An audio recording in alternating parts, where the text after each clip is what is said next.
Hi guys, ഇന്ന് day to ബാംഗ്ലൂരിൽ വന്നിട്ട് നമ്മൾ ബിഗ് ബുൾ ടെമ്പിളാണ് എക്സ്പ്ലോർ ചെയ്യാൻ പോകുന്നത്.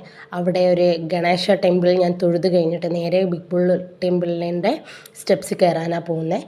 അപ്പോൾ നമുക്കതൊന്ന് കാണാം. ഞാൻ വന്ന ദിവസം തന്നെ നല്ല ക്ലൈമറ്റ് ആയിരുന്നു, മഴയും കാര്യങ്ങളൊക്കെ ഉണ്ട്. ടെമ്പിളിൻ്റെ അവിടെ ആയിട്ട് കുറേ മരങ്ങളും കാര്യങ്ങളൊക്കെ ഇവിടുന്ന് കാണാൻ സാധിക്കുന്നുണ്ട്. നല്ല ഇഷ്ടമായി എനിക്ക്. നല്ല പീസ്ഫുള്ളായിട്ടുള്ള ഒരു ടെമ്പിളാണ്. നിങ്ങൾ ഇവിടെ വന്നാൽ മസ്റ്റായിട്ട് പോവേണ്ടതാണ്. കാരണം എനിക്ക് അത്ര ഇഷ്ടമായി അവിടുത്തെ ബിഗ് ബുൾ ടെമ്പിളിൻ്റെ ആ ഉൾവശം. നല്ല തണുപ്പുണ്ടായിരുന്നു, മഴയുണ്ടായിരുന്നു, നല്ല കാലാവസ്ഥയായിരുന്നു. ചാനൽ ലൈക്ക് ചെയ്യുക, ഷെയർ ചെയ്യുക, സബ്സ്ക്രൈബ് ചെയ്യുക. എന്നാൽ നമുക്ക് അതിൻ്റെ ഉൾവശം ഒന്ന് കണ്ടിട്ട് വരാം. അപ്പോൾ സൈഡിലിങ്ങനെ കച്ചവടക്കാരും കാര്യങ്ങളൊക്കെ ഉണ്ട്. ഉള്ളിൽ നമ്മളിങ്ങനെ തൊഴുതു. ഇതാണ് ബിഗ് ബുൾ ടെമ്പിൾ.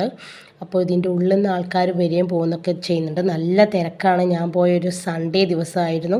ഉള്ളിൽ നിന്ന് തന്നെ നമുക്ക് കാണാൻ പറ്റും പുറത്തുനിന്ന് കാര്യങ്ങളൊക്കെ, ഡെക്കറേഷനൊക്കെ ഉണ്ടായിരുന്നു. എനിക്കിവിടെ നല്ല ഇഷ്ടമായി. പിന്നെ സൈഡിലായിട്ട് ഇവിടെ ഓരോ കച്ചവടക്കാർ ഓരോ സംഭവങ്ങൾ, കീ ചെയിൻ അങ്ങനത്തെ ഓരോ സംഭവങ്ങളൊക്കെ വിൽക്കുന്നുണ്ടായിരുന്നു. ഞാനും അവിടെ എന്തെങ്കിലുമൊക്കെ മേടിക്കാമെന്ന് ഓർത്ത് പോയതാ. ഞാനൊരു കമ്മലൊക്കെ മേടിച്ചു. എല്ലാ സംഭവങ്ങളും ഇഷ്ടമായി. അടുത്ത ബാംഗ്ലൂർ വീഡിയോ ആയിട്ട് കാണുന്നവരേക്കും bye bye from C Vaishnavi vlogs. Take care, have a nice day.